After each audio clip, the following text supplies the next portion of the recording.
So welcome everybody to Empath Revolution. I am so delighted that you are here. You can probably tell that my voice is a little bit cracked. I'm dealing with an upper respiratory illness, and so um, it looks like my voice is going to cooperate, but I apologize if I occasionally need to cough, and I've got some tea here with honey just to manage my voice, but we should be good to go. And I'm grateful that I have a voice because I wasn't sure if I would. So what you can expect as we go through this is being recorded. It will be available on my speaker page if you desire to watch it again, and also for the people who weren't able to make it live. This should be about 45 minutes, or at least my goal is to go no longer than 45 minutes. And you are welcome if you would like to have your video on so I can see your face. That's fantastic, but I don't have an expectation. I know some people just feel a little safer in this sort of environment, not being seen, or maybe you just woke up or you're just in a space where you don't want to be on video, and I completely honor that. So video on or off. In the preparatory instructions, I invited you to get a candle and a noisemaker. So if you have those things available, great. If you need a second to locate them, you can go and do that. I'm going to go ahead and light my candle now.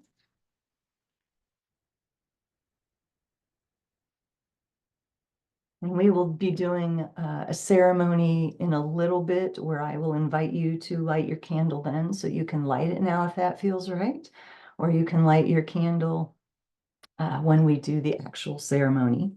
And then if you have some kind of noisemaker, a rattle, a drum, some bells, or you can just chant or sing, have those things available. And again, I apologize as we navigate my voice through this. So I want to go ahead and officially call in the directions and set our sacred space as we move into this ceremony together. So I'm going to light some Palos Santo. And so I just invite you to take a comfortable seat and to start to drop into your body and allow yourself to become fully present, fully inhabiting your body. This is Palo Santo. And if you know what it smells like, just imagine that we are all sitting in circle together and taking in the smoke of this beautiful plant medicine, this tree medicine, taking in the smoke and the Palo Santo energy to cleanse and clear our field, to harmonize our energies, to release any of the dense and disharmonious energies as we come together in harmonious purpose. I am a Mesa carrier in the Pachacuti Mesa tradition of Peru. And so I will be calling in the directions using those names, but whatever tradition you practice, whatever spirituality you work with, all of it is welcome here. So I invite you to close your eyes, take a deep breath. And I call in spirit keepers of the South, Pachamama. This is the physical realm and the element of earth. And in each of the directions, we have tutelary animals to support and guide us. And in the South, in this tradition, we have the boa and the anaconda, the serpent beings. We thank you for your presence, and we invoke your magic and your medicine.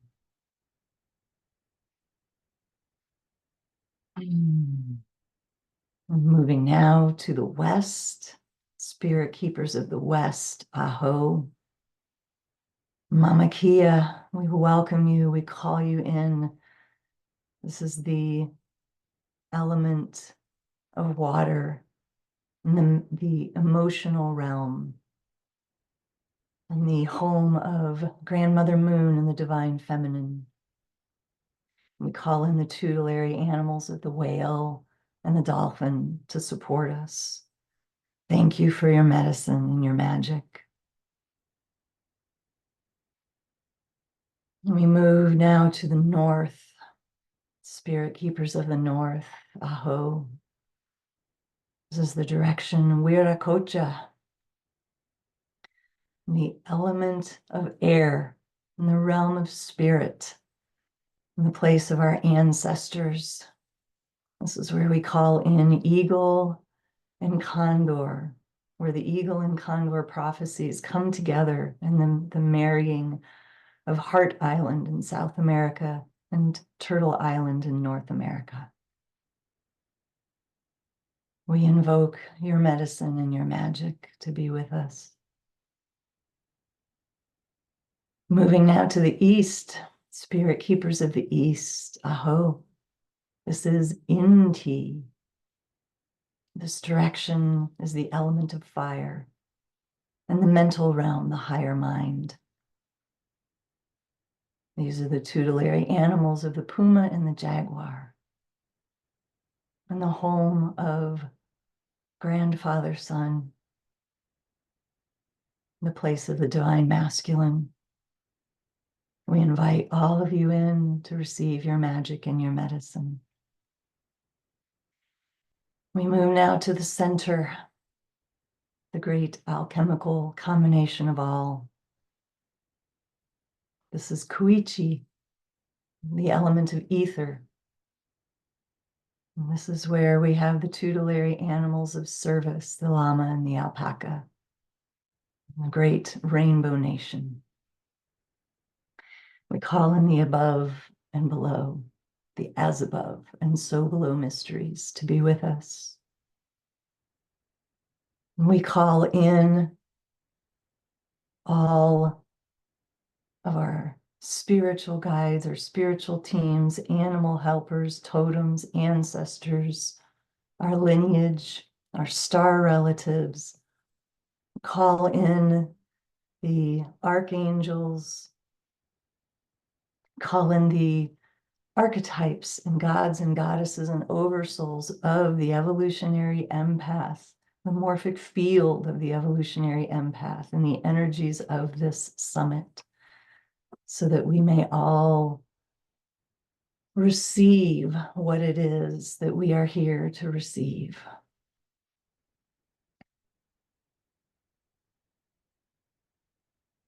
And take a final deep breath.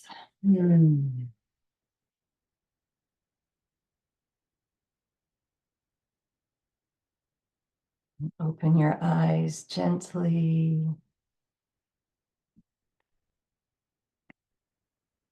And so I see that, Pam, that you have a question. Your hand is raised. And so let me see. Can you unmute yourself, or do you? Okay, I wasn't sure if you had a question. I just wanted to address your question if you had one. So, all right. So again, thank you everyone for being here. And I know that many of you don't know me. This might be the first time that you're seeing me, hearing my voice being together in circle.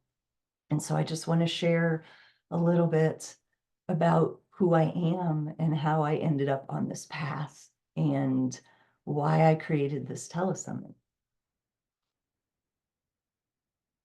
So I have been an empath my entire life, but for the first 30 years, I didn't know it. And so I imagine that many of you have had a very similar experience where you felt everybody else's stuff, you feel everybody else's stuff. You take on other people's problems and issues and feel like they are your own, right? Because when we are born this way, we are sponges. We are energetically very open. Our energetic physiology as empaths is a little bit different. And I believe that we are all born this way. It is our natural state to be open, receptive, able to connect with all different realms of consciousness, all different levels and layers of dimensions. We are multidimensional beings, and everything is sentient and has consciousness and is communicating. But through our upbringing, right, through our indoctrination from church or family or culture, many of us were made to feel that our sensitivities and abilities were wrong, not accepted, strange, odd. And we had to do what we had to do to manage those things. A lot of times we had to shove them underground, or we just stopped talking about them, or we turned them off. Most of us did not have the mentors, the teachers, the parents, the culture, the awarenesses in the circle of people who raised us to understand what we were and what we were experiencing and how to guide us and how to give us the tools to manage our sensitivities. And so for most of us as empaths, we lived from the unhealthy expressions of the empathic qualities, right? So when you're sensitive and you feel everything and you take on everybody else's stuff, but you don't know it, what that often sets us up for is codependence in our relationships, taking on other people's problems and issues like they are our own and thinking we have to solve everybody else's stuff. It can cause us to lose ourselves in relationship, to lose our personalities, to merge and blend with other people. It can cause us to put everybody else first and put ourselves last. You know, we're really good at being advocates for everybody else, but we suck at advocating for ourselves. Usually we have little to no boundaries. It's challenging for us to say no. So these are many of the common experiences that we have as empaths when we don't know that we're empaths. And so I experienced all of these things. And when my spiritual awakening began, right around 2000, I kind of had what I call the pre-quake tremors before that. And let me just back up and give a little more context.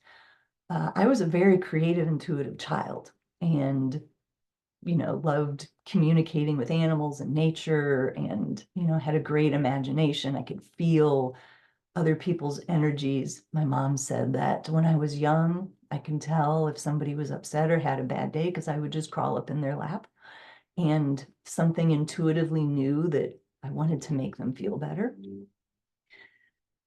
Fast forward a few years, in that period of time, my parents got divorced, which was a traumatic event, as it would be for anybody. Created some core wounds, if you will, that I've had to work through. But fast forward through that time, through high school, where I was making decisions about what I wanted to do as an adult. I went to performing arts school when I was young. For any of you who remember the TV show Fame, I went to a school like that where danced and sang, went to math class, went to art class, went to drama class, went to English class. Fast forward a few years, and I make the decision to get a math degree at an engineering school and become an Air Force officer. So one of these things is not like the other, right? So I went through a massive shutting down of my authentic self. And so I was an Air Force officer for 10 years. And when I left the military, that is when my spiritual awakening began. And I have described that period as living 100 years in the space of 5 years, because I was just moving through so much intensity, so much healing, so much releasing. And I call it the spiritual crucible, because I was just getting cooked down and cooked down into an entirely new substance. And so when that period of time was complete and I kind of stumbled out of the crucible and looked around like, ooh, all right, I made it. Where am I? Get my bearings. That is when I stood up my business in 2007, because I realized that through that period of time and through that deep initiation and that that very intense shamanic death process, I had gained some wisdom. I understood what was happening. I had gained a languaging for it and had learned some tools. And so it felt important. It was my soul calling to me, to my heart, to be able to support other people in their awakening and in their journey of, um, you know, ascending consciousness, if you will. If I can make their time in the crucible shorter and less painful, if I could provide tools to help them navigate that, if I could provide language and understanding for what was happening at a subtle level, that was important to me. And so that is why I stood up my business and I do what I do. And over the many years, I have taught a lot of different classes and programs. I've worked with clients individually. There's different products that I've created. And let me get another drink. As a culmination of my years as an unconscious empath and my time in the spiritual crucible and everything that I learned, I wrote my first book. So some of you may or may not be aware of this book. It's called The Evolutionary Empath, a practical guide for heart-centered consciousness. And that came out in 2019, and it won a gold award in the category of personal growth and self-help. It is in several different languages. It's available in audiobook, but this was the culmination of all that I had learned as an empath, because when I went through it, I didn't have that book, right? It was hardly a known term 20 years ago. There weren't videos like there are now, and books and resources and classes. And so it felt important to create that for people. A couple of years later, I created an oracle deck called Empath Activation Cards, in which I also painted all of the art in here.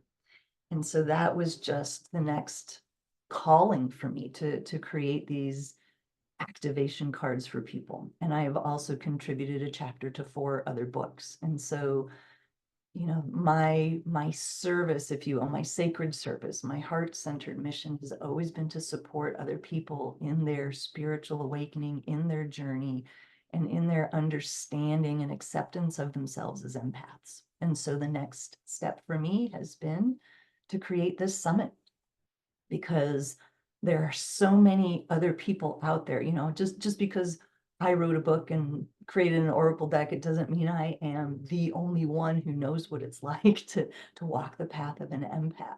There are many other amazing people out there doing incredible work, and I've wanted to gather them together so that you could benefit from all of these different perspectives, because I know that everybody responds just a little bit differently, right? It's like when you go into the bookstore and you go to the psychology or the self-help section, and there's hundreds of books on similar subjects. And that's because the way one person presents it may not resonate for you, but it'll resonate for somebody else. And this book might be exactly what you needed to hear, whereas somebody you know would be like, I didn't get much out of it. And so that's why I wanted to gather all of these people together. And to kick this off, it was important to me. I'm very much a ceremonialist, you know, in my own life. I mark important moments with prayer, with ceremony, with offerings. Ceremony is important because it is a physical enactment of that which is not physical, right? It is a physical manifestation, it's an outpicturing of something that is energetic, right? Or emotional or etheric, or something that happens in the unseen realms. And so activate your cosmic mission as a sensitive soul is the subtitle of this summit, because I wanted to gather empaths together and create an opportunity for you to connect with your deeper purpose, with your soul, who chose for you to be an empath on, you know, on that level of consciousness at the soul level. When you were choosing your next incarnation, you chose to come here as a sensitive soul, and I honor that. I honor the courage that it has taken for you to walk this path. And so I want to move now into a ceremonial piece to call in this activation for each of you, for us to come together and feel these energies. And so I invite you, if you haven't lit your candle yet, to go ahead and light your candle.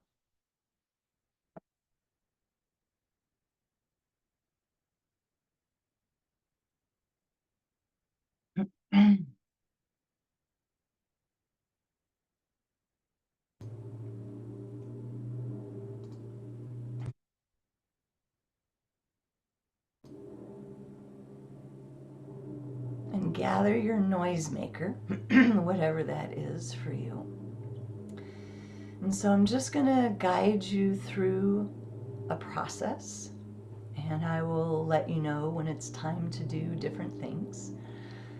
And so once again, I invite you to close your eyes. And if at all possible, try to have both feet flat on the floor. If you're sitting in a chair, if you're sitting on the floor or on a bed, it's okay. Try to unfold your body to the best of your ability while still being comfortable. And breathe some deep breaths. And call in your protections, whoever you rely on, your spiritual team, Archangel Michael, the Divine Masculine, animal totems, the white light, Saint Germain's violet flame. Surround yourself in these high vibrational energies that are there to hold you in safety, to create a sacred container of love and witnessing.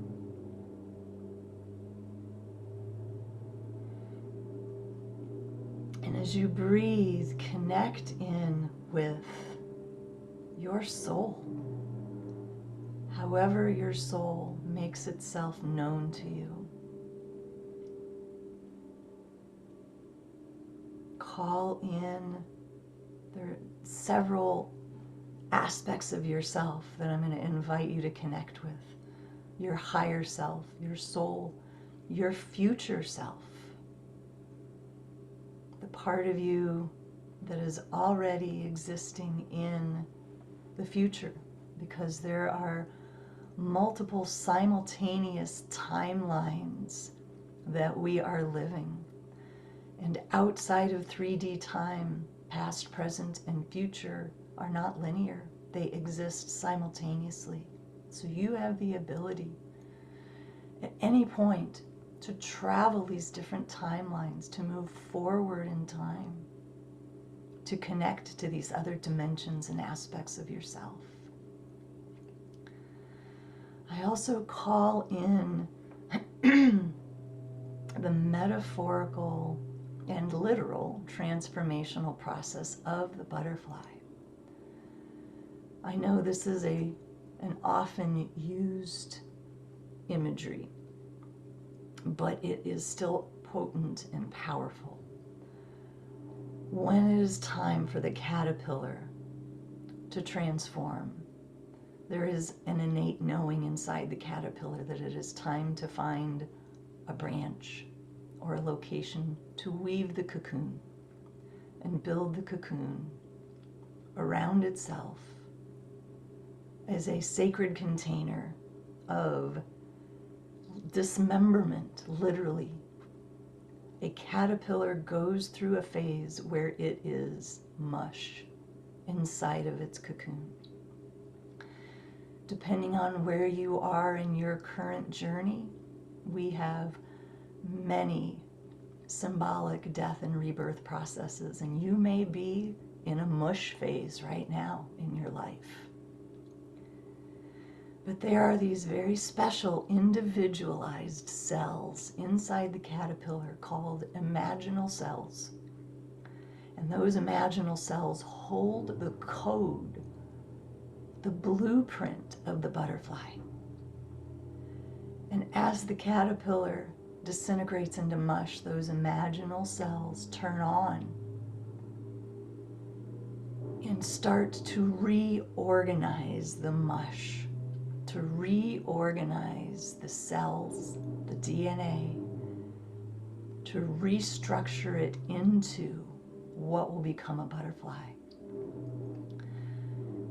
So connect with that essence, with that symbology in your own life, connecting with your soul, with your higher self, with your future self, with your imaginal selves.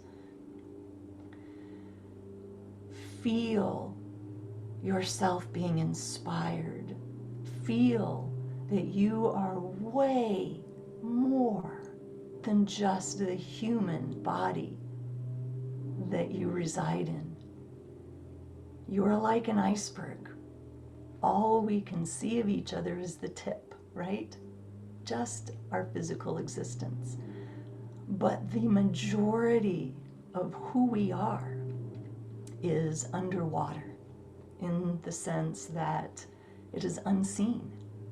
You are a vast being, and you exist in multiple dimensions, and you are much bigger than just your physical presence that you can see and touch.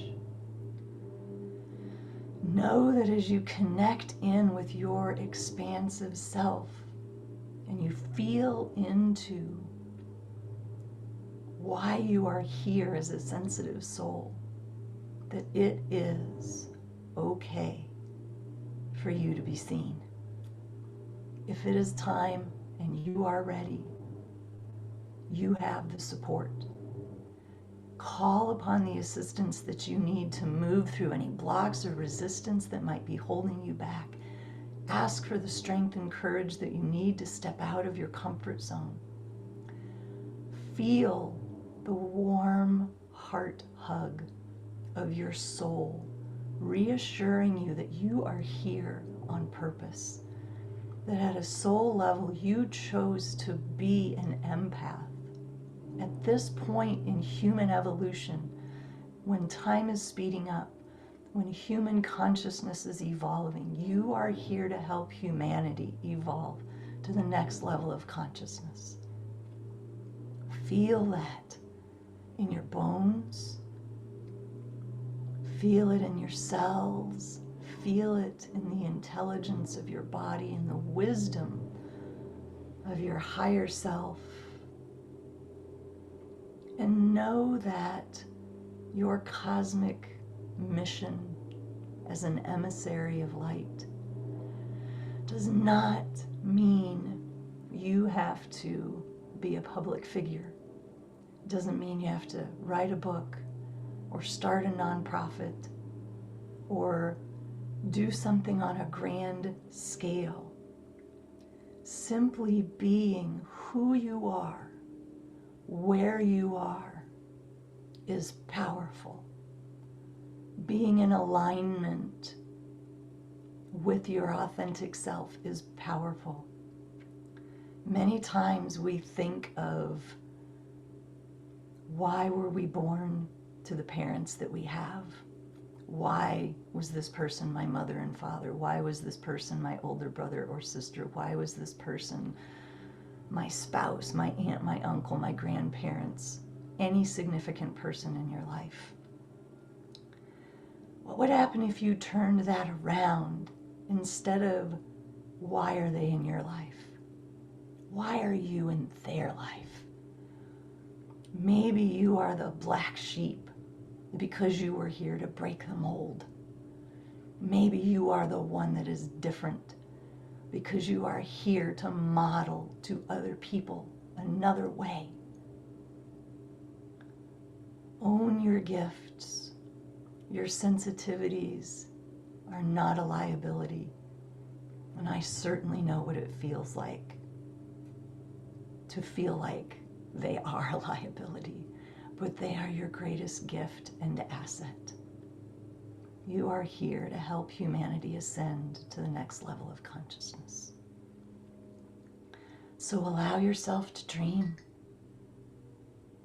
What do you desire?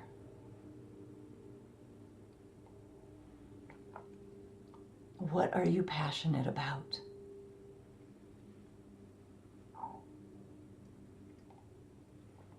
What lights you up? What makes you feel expansive? What is that vision that you have been holding in your mind's eye? That feeling you've been holding in your heart, that thing you know you're supposed to do? What is that? What is your soul calling you forward into?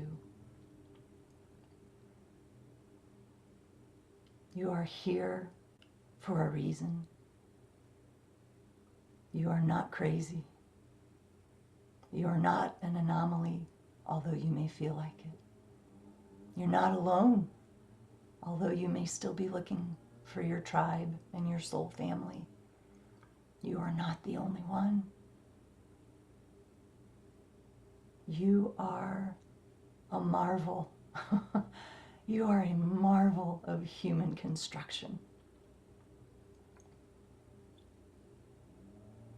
And the world would miss you if you did not show up in your full glory.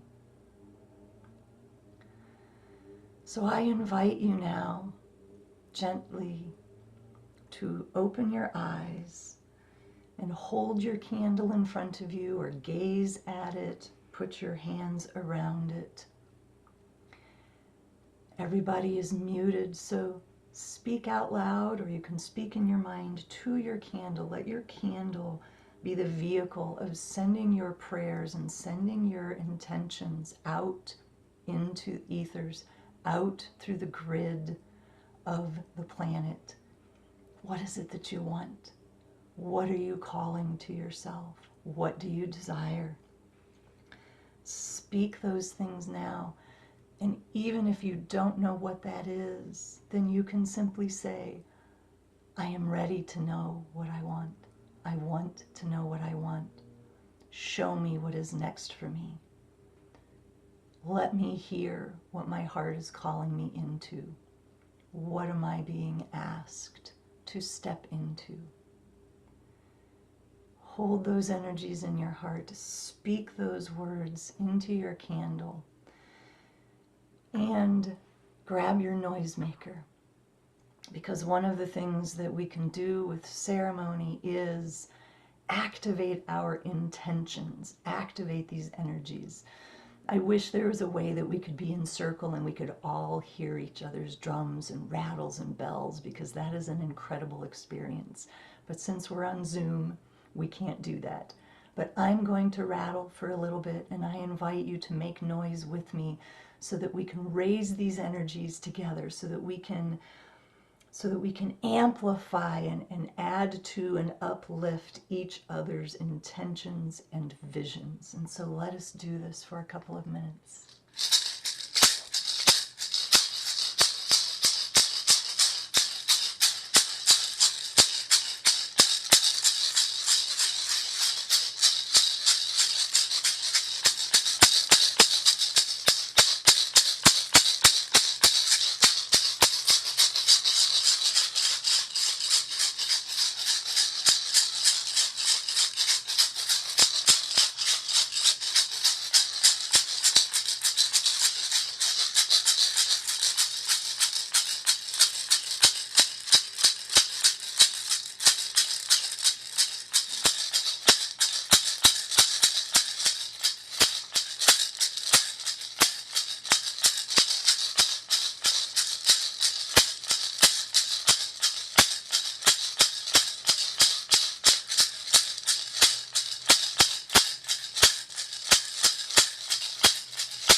So I invite you to bring your sound making to a close.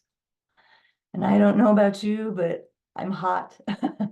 This literally doing this, making noise and coming together and amplifying each other's energies literally creates heat in the body, and it creates energy and activation around our ceremony and all of the intentions that we're holding.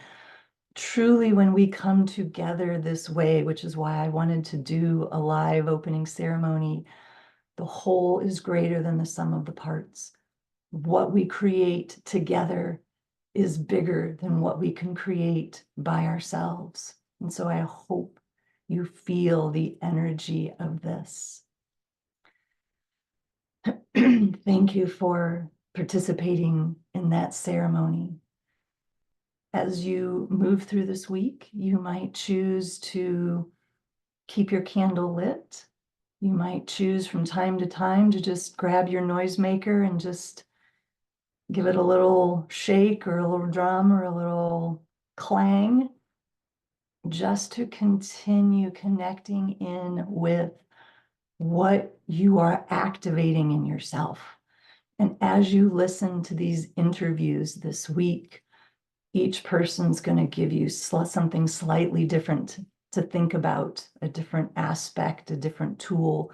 One of the things that I specifically asked from each speaker when I invited them was, I didn't want this to just be a talk, which is valuable. You know, I didn't want it to just be a conversation or a teaching.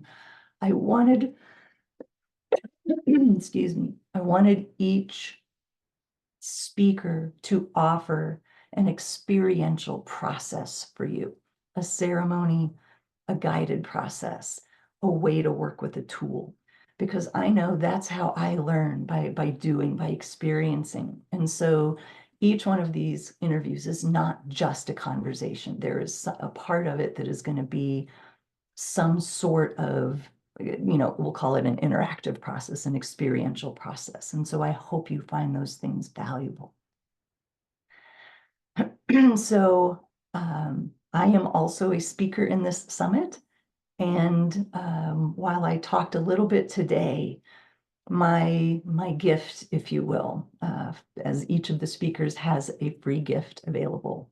Mine will be the closing ceremonies, the closing talk, which will be next Monday, May 13th at this same time, 11 a.m. Central.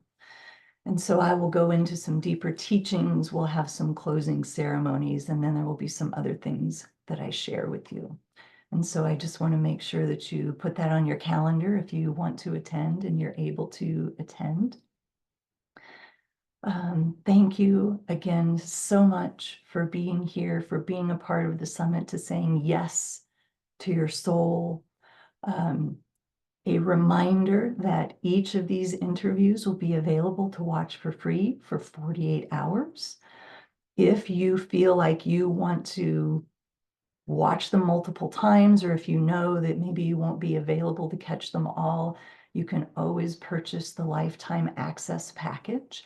I've extended the early bird pricing of $77, and that will give you access to all of the interview videos and audios, all of the speaker free gifts, and my presentations as well. So consider if that would be valuable to you.